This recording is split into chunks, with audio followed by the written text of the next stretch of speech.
the performance with 5.6 is very, very good.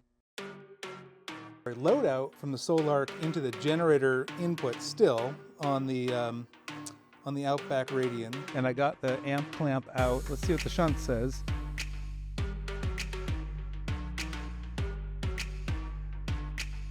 The results are so far really good.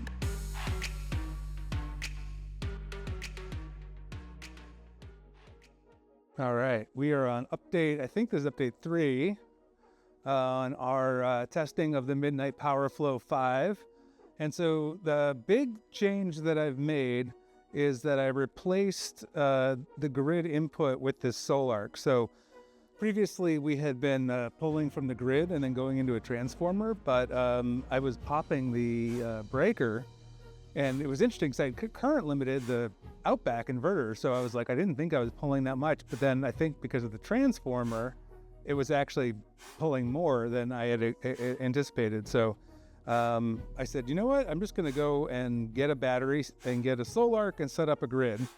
So that's what I did. So now the grid coming in, it's the grid out, or I'm sorry, load out from the Solar into the generator input still on the Outback Radian. And so then we used that to charge up the MidNite. So we had charged like half of it from the grid and half of it from the Solar there. But I'm just going to load up the monitor. So the results are so far really good. It looks like it came in at 5.6 kilowatt hours, which is pretty wild. So that's really, really high. And that was at 56 volts. They actually went a little over 56. So yeah, going from dead zero to full, off of this measurement says we got in 5.6 kilowatt hours. So, and it makes me actually question the shunt more than anything.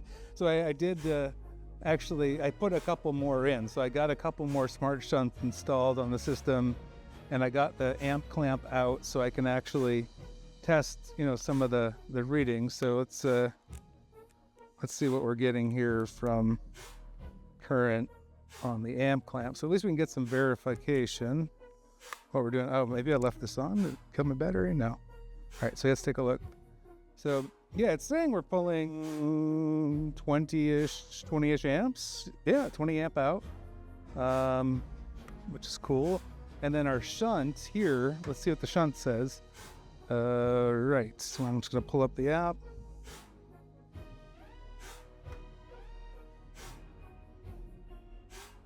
All right, so the shunt says 18.5. My amp clamp says 19.3. So it's interesting. So the shunt in this case would be underreporting if that's true. Try it here. Yeah, 19.5, 18.5. Well, that's interesting. Not what I expected, because I thought maybe the shunt was overperforming or overestimating. But my amp clamp is telling me I'm getting a little bit more. So, and then let's see what's the Radian saying. Now it's going to be going through a bit, saying 700 watts versus that's what's I think going into our output. So then the shunt is reading 980. So I mean, there's probably some losses between where the Outback's registering and where the shunt is registering power. I mean, I think this is saying 700 AC watts versus maybe the 900 is definitely on the DC side. So I don't know. But anyway, the performance with 5.6 is very, very good out of a 5.12 5.12 kilowatt hour battery. So we'll see what the discharge looks like. We're going to bring this all the way down to empty, and then I'm going to see what that went to, and then I'll probably do another cycle using the actual set points of the battery. Right now I'm just trying to hit the high voltage and low voltage alarms. I don't even think I hit the high voltage alarm on this thing. Maybe I did, but we'll bring it down and then see what we can get out of it, and then we will go ahead and charge it again within parameters and discharge it within parameters and see how that does. All right.